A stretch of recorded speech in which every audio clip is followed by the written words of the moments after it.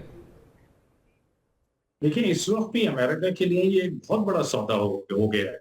$1 billion روزانہ کا خرچہ ہو رہا ہے امریکہ کا، $1 بلین کا، اور ان 7 دنوں میں تقریباً جو اندازہ لگایا جا رہا ہے $10 بلین امریکہ خرچ کر چکا ہے. $50 بلین انہوں نے مزید مانگے ہیں کانگریس سے، جو کہ وہ دینے کو تیار نہیں ہے. اور امریکہ کے اندر سے یہ وائسز آنا شروع ہو گئی ہیں کہ ایک تو اس جنگ کا کوئی مقصد نہیں تھا امریکہ کی، کوئی اس میں یہ امریکہ کی جنگ نہیں ہے، یہ اسرائیل کی جنگ ہے جس میں امریکہ پڑا ہے. اور پھر آپ کو جلدی اس سے نکل جانا چاہیے تھا. آپ اس کو پرولونگ کر رہے ہیں اور $1 بلین آپ روزانہ خرچ کر رہے ہیں امریکیوں کا.